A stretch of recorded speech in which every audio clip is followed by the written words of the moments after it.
The Locked On Podcast Network presents the NFL Big 3 in 30. The 3 biggest stories in the NFL from our local experts at the Locked On Podcast Network. We bring you the real story, why it matters, what's next, who wins the big game, and more, all in 30 minutes. The NFL Big 3 in 30 starts now with the biggest story in the NFL. The Dallas Cowboys finally have their number 2 receiver. You are Locked On Cowboys, your daily Dallas Cowboys podcast. The Cowboys were potentially making a deal for a number 2 receiver. They got one today. George Pickens of the Pittsburgh Steelers, a 24-year-old receiver. The Cowboys gave up a 2026 third-round pick and a 5th-round pick in exchange for Pickens and a 6th-round pick. We'll discuss the trade. We'll get all into that in a second, but the player, what do we know about George Pickens? Man, I think if you looked at all the guys that we had discussed, right, as potential folks to come in here, via trade, via signing, maybe even including the guys in the draft as well, that could, on the field, give you the greatest increase at wide receiver 2. I think George Pickens was the top guy, right? Like every situation has warts, and trust me, we are going to talk about the warts, right? But as far as talent, fit, on the field, fit what how you want to deploy them, fit and how what you're looking for your wide receiver to provide to your offense. This is it, right? This is a big-bodied, down the field receiver who is a vertical threat. And again, I think, the even when we've talked about other vertical threats, right? It's usually been kind of in the Tyreek Hill mold or even some of these other, down, kind of smaller, more diminutive speed guys. Those aren't necessarily the kind of guys that Dak likes to throw down to the ball down the field to. He likes the bigger wide receivers. So what do? They go out and get a guy who is basically Michael Gallup on steroids, right? And it's like he's a down the field but big body receiver. He's a contested catch guy as well. So I as far as the fit on the field goes, unbelievable. They knocked it out. They hit a home run as far as the talent that they're putting over at wide receiver 2. It fits with what they want to do. It fits with the scheme that they're running, and it fits with the kind of player that Dak likes to throw the ball down the field to. So I've had the ability to watch Pickens from day one in Athens to when he was doing crazy stuff in Latrobe during training camp. This is a supremely talented player. And when I mean supremely, I mean like he is so natural as a receiver. And some of the things that he can do, contorting his body, it's unreal. Like you guys are going to see this in training camp. Like there's going to be clips every single day of George Pickens making these unreal catches down the sideline. And you're going to wonder how in the world did the Cowboys steal this player for a 3rd-round pick? So the player, I have really no concerns about him as a wide receiver too. I've always thought he's been a little bit overmatched as a wide receiver 1 because he's not the most refined player. Yeah. He's so good at beating one-on-one coverage. And that's what the Cowboys needed. Somebody who could play the X receiver spot that could make plays vertically and keep defenses from doubling CeeDee Lamb. I just anticipate we're going to see a bunch of cover 2 now for the Cowboys, which is great if they really want to work on this run game. Yeah, I mean, that's exactly what they're looking for, right? Someone to force defenses to get into cover 2 so that you can punish them in the run game, right? And take that extra man out of the box and now punish them in the run game. And when they drop that safety back down into the box, then you're going back over the top with Pickens. So, yeah, I think this is exactly why they wanted that type of deep threat receiver. And again, I think it's one thing to have a guy that is a fast guy who could run down the field. Those guys, they can also affect the defense because you have to account for those guys. But Pickens, to me, is the type of deep ball receiver that Dak will actually throw the ball to and will actually make completions down the field to. Look at Dak's history of throwing deep balls. And look, I mean, Brandon Cooks was here for how long? And how many times did we actually see him running a 9 route that Dak was actually throwing the ball and he was, getting completions. It was more like over routes and that sort of thing. Dak hasn't had a guy like that he's felt comfortable throwing that ball to since Michael Gallup or Cooper. And what did those guys have in common with Pickens? Big body receivers who can get down the field and then finish when they get down the field. So as far as the fit goes, again, home run for the Cowboys. Yeah, and just to be clear, like even Michael Gallup, like 2019, 2020 Michael Gallup isn't the same. He's not this guy. Yeah. No. And the difference is a lot of Michael Gallup's catches were contested, right? Like he had to make unbelievable grabs. And Pickens can do that as well. Now, the contested catch rate has dropped a little bit over the last couple of years. And honestly, that's probably more of an Arthur Smith, Russell Wilson, Kenny Pickett, Mason Rudolph, Justin Fields thing. I could go on and on with the quarterbacks. But the difference is he can run away from your cornerbacks. And when he was in Pittsburgh the last couple of years, he's been the de facto wide receiver one. He's the guy that opposing defenses have put their number one corner on. That's not going to be the case in Dallas. He's going to face cornerback twos every single week. And he theoretically should eat those cornerbacks alive. Yeah, I mean, again, like I think he's gonna. It works for both sides, and I think and we'll talk about that with the fit and the risk aspect of this. But part of the reason that I am on board with this a lot more than maybe normally is that Pickens is in a situation where he needs to make his money too, right? And I think Pickens realized, especially after the line of quarterbacks that he's had these last few years, that Dak Prescott is a guy who can get him paid, right? Yeah. So if he kind of is willing to buy into that and understand that if his buy-in will give him cash at the end of this, this could be a nice symbiotic relationship between the Cowboys and Pickens. And I do want to talk about that really quickly before we move on. We already got a report today that the Cowboys and Pickens are planning on letting the season play out. Yep. Which honestly makes me feel better about the trade. Usually when you make these trades, you want to lock up the player long-term. But I think in this case, it makes sense for both sides to let this thing play out, see what the fit is like in the locker room. You and I were discussing this a couple of weeks ago before the draft. Yep. We thought there was a chance that you could get the best version of George Pickens in 2025 because he's in a contract year and he's going to have to be on his best behavior. It could be a little bit expensive for a one-year rental, right? Like usually you don't want to give away third-round picks. And I've heard the argument, well, you could turn around and get a comp pick back for him and it ends up being a pick swap. I don't disagree, but there is part of me that thinks like, hey, if the Cowboys are willing to let him walk, maybe the year didn't go as well as planned. And because he was off so many draft boards, according to Bob McGinn in 2022, maybe the market won't be as strong as what we would think. I have a hard time believing that he won't get any kind of market. He'll get maybe not the market that nets you potentially a third or fourth round pick in the comp pick situation, but even if it's like a fifth, right? Like now you're just still talking about a pick swap, which is probably, worth a fourth round pick, right? So, you have to look at it as a pick swap, I think, because you're gaining a comp pick. We just don't know what the result of that is. Yes. So I do think that's important to mention, but as of right now, it feels like it's a one-year rental with a pick swap. And again, when you're talking about hopefully not a top 75 pick in the draft, I just don't care a ton. Because look at the names of the players that were drafted like in the 80s and 90s this year. It's like backup quarterbacks and receivers that we've never heard of before. So that part of it doesn't stress me out at all. I'm just pointing that out there.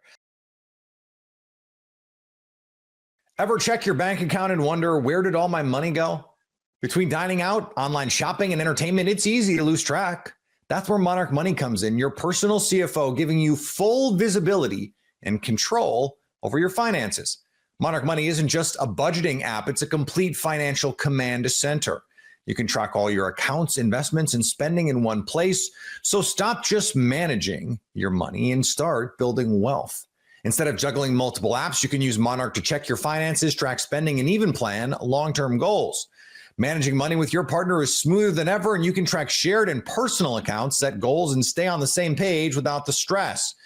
Take control of your finances with Monarch Money. Use code LOCKEDONNFL at monarchmoney.com for 50% off your first year. That's monarchmoney.com, code LOCKEDONNFL for half off your first year. The Philadelphia Eagles could not afford to lose Dallas Goedert in 2025. You are Locked On Eagles, your daily Philadelphia Eagles podcast. Great news for the Philadelphia Eagles for the 2025 season, trying to repeat as Super Bowl champions. Dallas Goedert will be an Eagle to try to help them run it back. And I think the Eagles won big today. Not only did they get Dallas Goedert back, and that was, to me, a necessity. Like, getting Dallas Goedert back in this championship window, considering the alternatives that they had at tight end right now. It's Grant Calcaterra and Harrison Bryant. They weren't able to draft anybody in the top 3 rounds. It was really Dallas Goedert, or that position was going to be a liability. So they needed Goedert for this year's run, but they also got him to do exactly what they wanted. They got him at the price. Not only did they get to keep Goedert, but they got him at the price they wanted. They wanted him to take a pay cut, and he did that. Dallas Goedert was on a $14 million deal in 2025. The Eagles got him to restructure and take a pay cut, a $4 million pay cut. So now his deal in 2025 is restructured at $10 million with $1 million extra in potential incentives. So the deal goes up potentially to $11 million, but it goes down from what the original cap charge was at $14. So this is win-win for the Philadelphia Eagles, for Howie Roseman, and for Eagles fans that wanted Goedert back. Like, again, as I mentioned, I can't stress this enough. You guys have heard me say it on the show. They could not afford to lose Goedert in 2025. The fact that they got him to take less money, considering the tight end contracts that we saw from, the Arizona Cardinals extending Trey McBride on a $19 million a year extension. George Kittle, who's older than Dallas Goedert, who gets hurt a lot as well, he got $19 million a year from San Francisco. The fact that those two got those recent extensions and you still were able to get Goedert to take a pay cut on a 1-year deal, that's highway robbery in my opinion, considering the caliber of player that Goedert still is when he is healthy. It did surprise me that Goedert's market, it felt like just was not there for his potential new extension that would mirror McBride, Kittle. According to Mike Garafolo, teams did offer the Eagles draft picks for Dallas Goedert in a potential trade during the NFL draft, but the Eagles wanted to keep him. Goedert decided this was the best situation, which means his market probably was not great. Like, other teams were probably not willing to pay him much more than the Eagles. There probably wasn't a team dying to give him that kind of extension, and I wonder if other teams would have said, hey, we don't want you on that $14 million number either. So I'm kind of surprised. It's not shocking because Goedert's 30 years old and gets hurt every single year. You can bank on him missing at least 3 to 5 games, but he's still, when he plays, one of the best run after the catch tight ends in football, one of the best deep threats at his position, one of the best blockers at his position. For the Eagles to get him to agree to a similar restructure that Josh Sweat agreed to last year, it's a really good move for the team. This really benefited the team. It stinks for Goedert in a way, right? Like, sometimes you want to see the player get theirs as well. But as an Eagles fan, you got to be feeling pretty good about this. And similar to Josh Sweat's situation last year, I'm really glad this was the resolution, because any sort of late round draft pick you would have got for Josh Sweat last year, any sort of day 3 pick that a team might have been offering you during the draft this year for Dallas Goedert, it wouldn't have been nearly as valuable as just a 1-year rental of that player in a title contending window. Like, 1 year of Josh Sweat last year, instead of a 5th or 6th round pick, was massive. Josh Sweat almost won Super Bowl MVP. Like, he was a massive part of a championship winning season. He led your team in sacks last year. Like, Josh Sweat was really important. And yeah, he left this year to the Arizona Cardinals, but they got a year of really good play, helped you win a title, and you're going to get a comp pick back next year. You're going to get a solid day 2 selection probably. This year, having Dallas Goedert, who's a top 3 passing option in this offense, he is so crucial to the Eagles' over-the-middle passing game on 3rd downs. Like I said, run after the catch, the deep ball, the screen game, blocking. He is such a good blocker as well for Jalen Hurts and for Saquon Barkley next to the offensive line. That kind of player, even if it's for 12 to 13 games, but also an elite playoff performer, and he never misses playoff games. He hasn't missed a playoff game in his entire career since 2018. 6 separate playoff runs. He has not missed a game.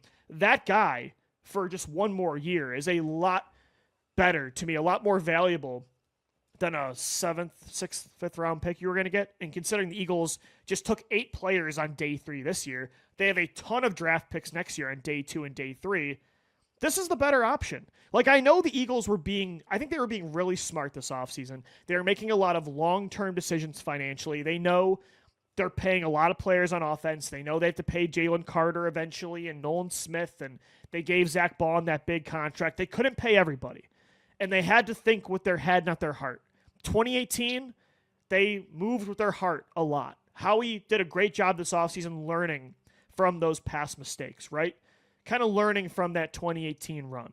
And so he let Darius Slay go. He let Milton Williams go. He let Josh Sweat walk. He let Mekhi Becton go. As much as he probably loves those players for helping him win a title, he made the right moves long-term financially letting those guys walk. But I will say, although it was great to see him prioritize the long-term, even after a championship win, you still have to have some sort of middle ground approach. You can't completely ignore the short term for the sake of the long term. Like, you should try to repeat as Super Bowl champions. Like, some moves you make should be about 2025. And it feels like they were, I think after the CJ Gardner-Johnson trade, I was like, and then once I heard that Goedert likely wasn't coming back, it felt like for a long time, the odds were Dallas Goedert was not, it was more likely Goedert was not going to be an Eagle than he would be in Philadelphia this coming season. The fact that they got him back is awesome because I thought they were going a little bit too far with the long-term over the short-term approach. The Eagles, without Dallas Goedert this year, that is not a better football team. And yeah, sure, would they have been fine? Probably. I mean, they went 6-1, I think, last year without Goedert, right? Or 5-1? I can't remember. And they were a really good offense because, of course, they are. They have an elite offensive line. They have an elite quarterback. They have Saquon Barkley. They have Devontae Smith. They have A.J. Brown. Like, is Dallas Goedert a glue guy for this offense? No.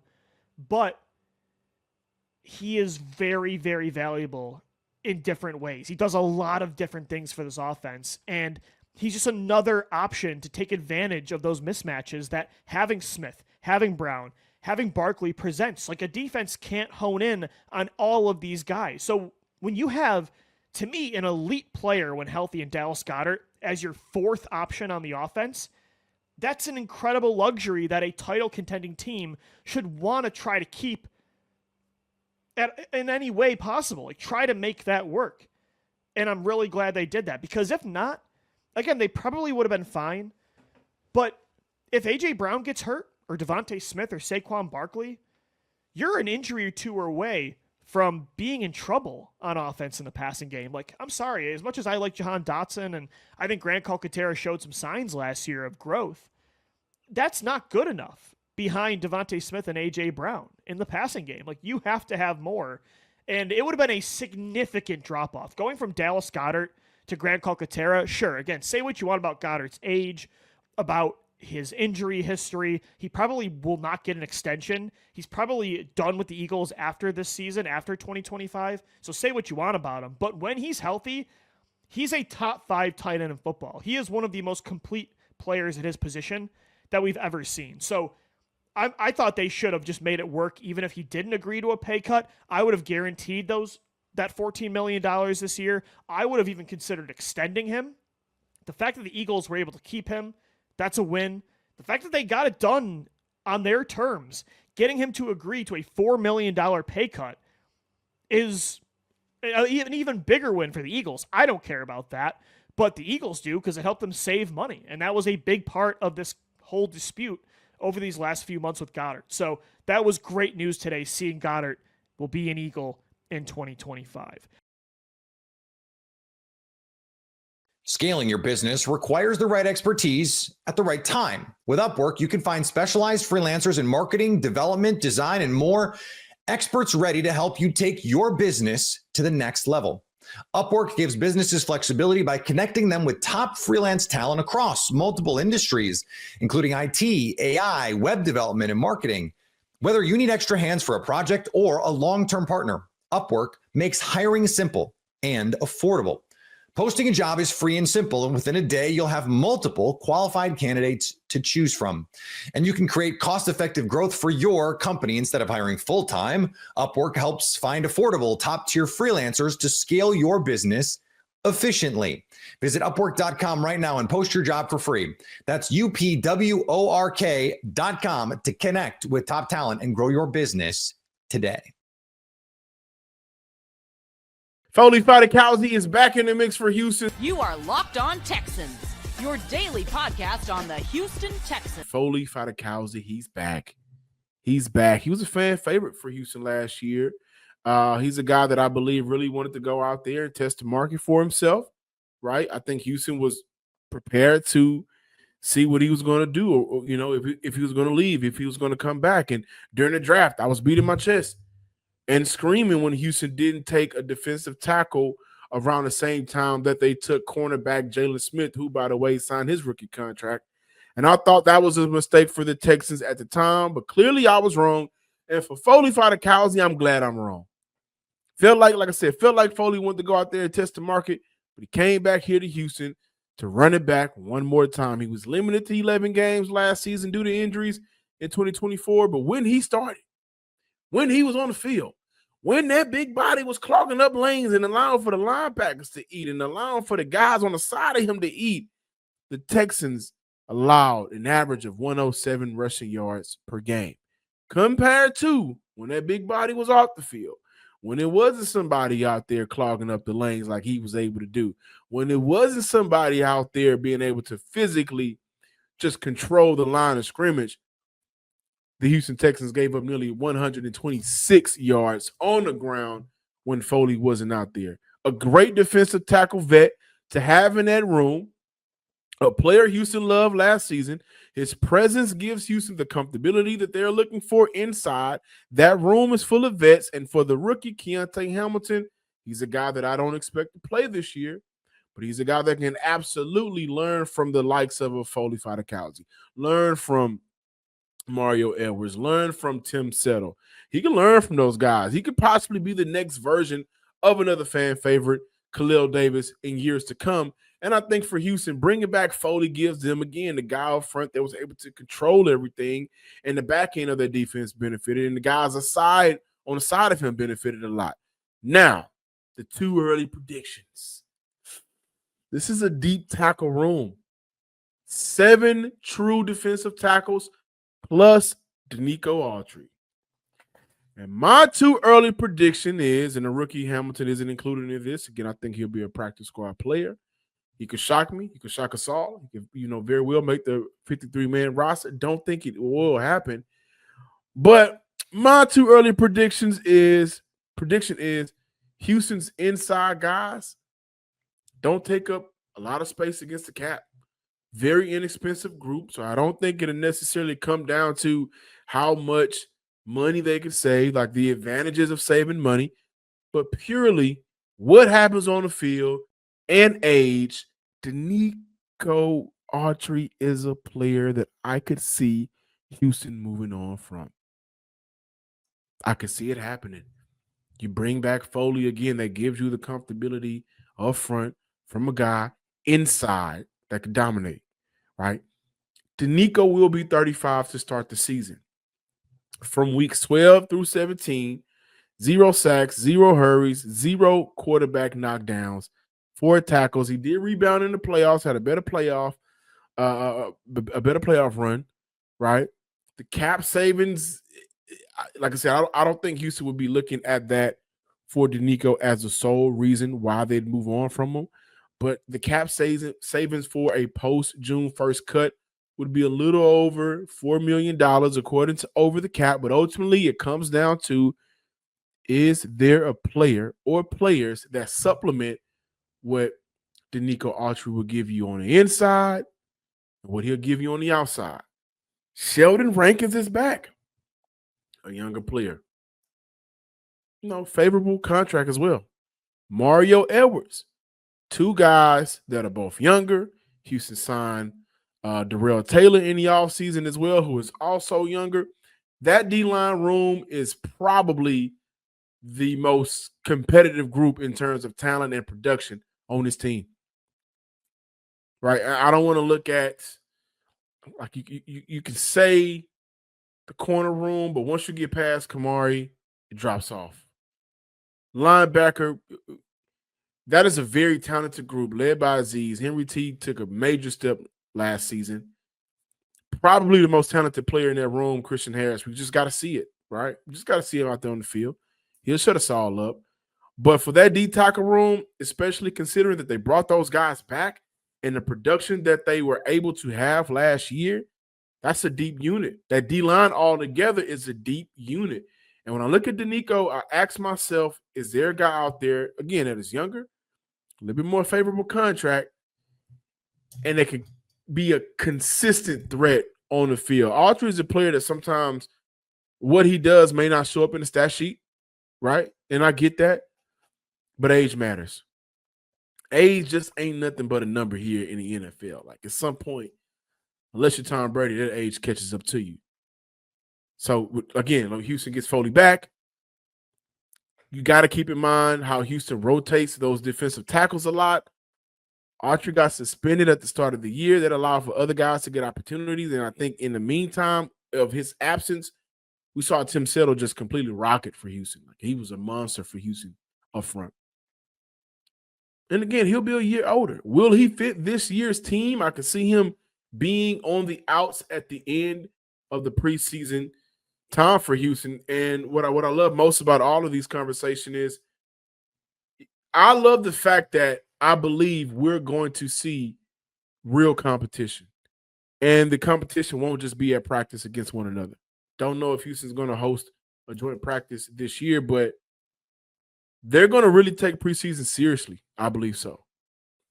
And with Danico kind of be up in age, 35 years old, getting a little older, how much will he want to be out there? Let's be real. Like, at 35, do you really want to play in preseason? I don't think so. So, again, bringing back Foley, I think that really helps Houston kind of solidify who they want up front, the guys that they have. By the way, Foley he just signed like 15 hours ago. He's already penciled in as a starter on ESPN up front. His addition makes it easy for Houston to move on from, I think, a Danico, also Kurt Hinish. Those are some of the roster moves. And I probably would throw Mario Edwards in the bunch. But overall, Houston could very well create more flexibility for themselves down the line if they moved on from Danico Autry with a post-June 1st cut.